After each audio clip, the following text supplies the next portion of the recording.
वही तेज, वही प्रताप, वही दर्शन।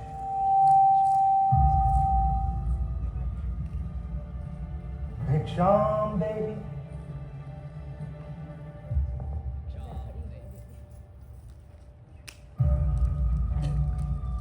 भिक्षाम देहि।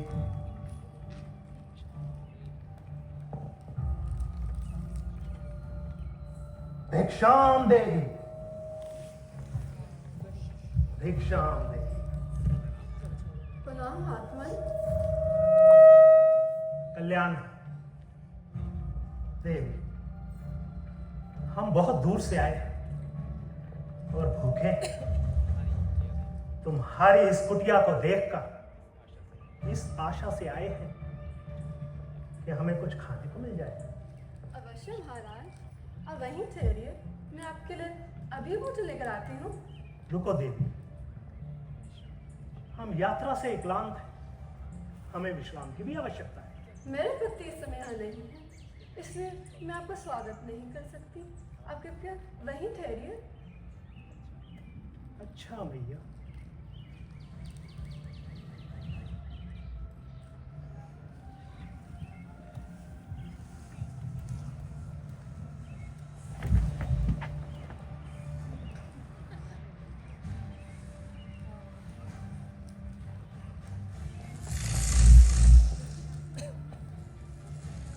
यह क्या? यह अग्नि की ज्वाला क्यों भड़क रही है?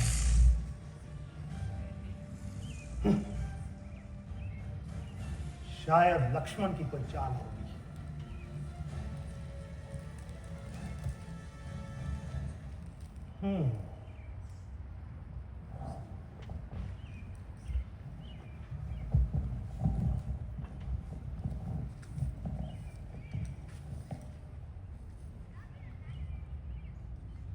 भिक्ष,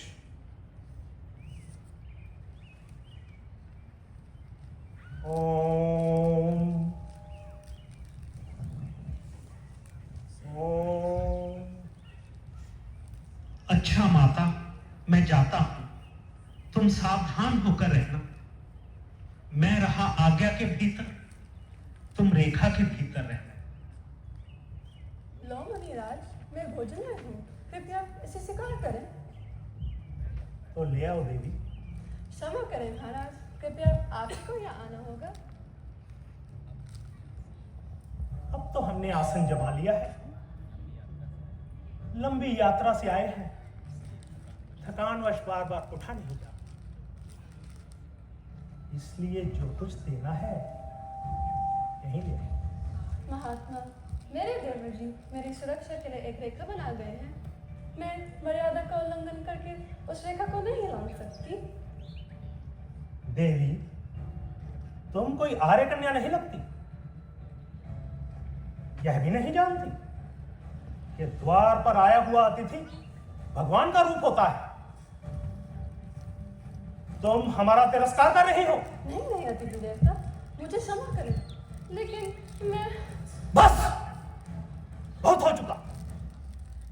हम कोई पशु पक्षी नहीं। पहले हमें कुटिया के अंदर आने से रोक दिया और अब हमें दूर से खाना दे रही हो।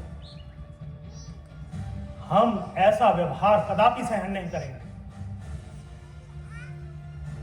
यह भी नहीं जानते कि द्वार पर आए हुए अतिथि को स्वयं पास जाकर चरण छूकर भिक्षा दी जाती। मूर्ख स्त्री, तुम हमें नहीं जानते, हम त्रिकालदर्शी हैं। हम तो इस समय यह भी देख रहे हैं कि तुम्हारा पति घायल अवस्था में एक स्वर्ण मृग के पीछे भागा चला जा रहा है। ठीक है, आज हम भूखे ही जाएंगे, लेकिन इस अपमान के बदले हम तुम्हें श्राप देकर जाएंगे। वही स्वर्ण मृग अपने तीखे सिंगों द्वारा तुम्हारे पति को। मुझे क्षमा कर दीजिए, मुझे क्षमा कर दीजिए, मुझे श्राप ना दीजिए, मुझे श्राप ना दीजिए। मैंने आपकी शक्ति को नहीं पहचाना। जाओ कन्या, हमने तुम्हें क्षमा कर दिया। हम तुम जैसी सुंदरी के अश्रु नहीं देख सकते। सुंदरी, अपना परिचय नहीं दो। मैं महाराज जनक की पुत्री सीता हूँ।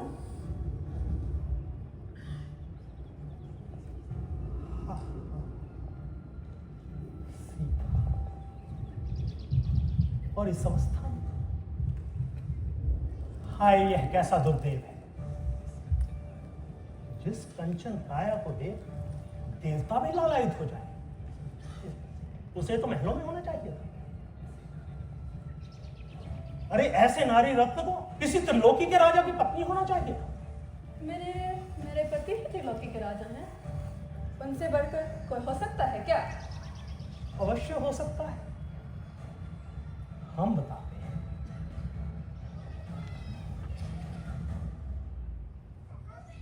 सीते, जिसके नाम से देवता, नाग, किन्नर, असुर, राक्षस अर्थात संसार के संपूर्ण प्राणी थर्राते। सूर्य और चंद्र जिसकी इच्छा से चलायमान होते। वृक्षों के पत्ते भी जिसके भय से स्तब्ध रह जाते हैं। अरे वायु भी जिसके सामने श्वास नहीं ले सकते। तुम तो उस लंकापति रावण की पत्नी बनने योग्य हो। तुम्हें लज्जा आनी चाहिए। साधु के वेश में तुम एक दुरात्मा हो। कौन हो तुम?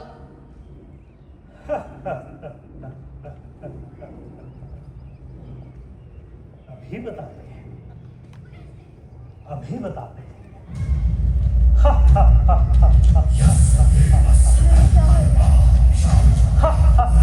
ये कौन थे? हे स्वामी, मुझसे कोई गलती तो नहीं हो गई? ये क्या हो गया? ये कौन थे? मुझे डर लग रहा है। स्वामी, मुझे बचाओ। ये क्या हो गया? मुझसे कोई गलती तो नहीं हो गई?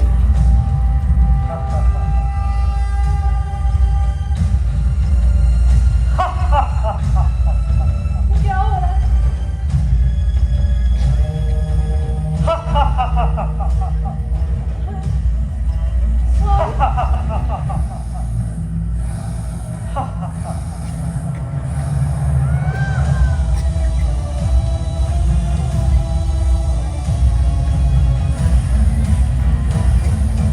मेरी विशाल भुजाओं ने कैलाश पार उठाया है। इंद्र, कुबेर, वरुण मेरे बाणों से थर्राया है। मुझसा पंडित, मुझसा योद्धा संसार में ना कोई दूजा है। अपने शीशों को काट काट कर शंकर को मैंने पूजा है। कर लेंगे मनुष्य अगर हर एक काम, तो कौन जानेगा दुनिया। रावण हमारा नाम, रावण हमारा नाम। रावण? हाँ, रावण। सीते, आज तुम्हें रावण के हाथों से कोई नहीं बचा पाएगा। तुम आज से लंका की महारानी कहलाओगी। सीते, तुम्हारी कामना ने हमें इतना आतुर कर दिया है कि स्वयं रावण तुम्हारे द्वार पर भिक्षा मांगने चला है। सीते, आज तुम्हारा भाग्य उदय हो गया। तुम इसी समय यहाँ से चले जाओ, वरना मेरे पति तुम्हारे पुत्र का सर्वनाश कर देंगे। चल हट जाओ मेरे रास्ते से। शिकारी के जाल में फंसी हुई चिड़िया का काम है चिल्लाना और फड़फड़ाना। और स्त्री अगर एक बार मर्यादा की सीमा से बाहर आ जाती है, तो उसका वहां से लौटना असंभव हो जाता है। सीते, आज तुम्हें रावण के हाथों से कोई नहीं बचा सकता। कोई नहीं। चलो मेरे साथ।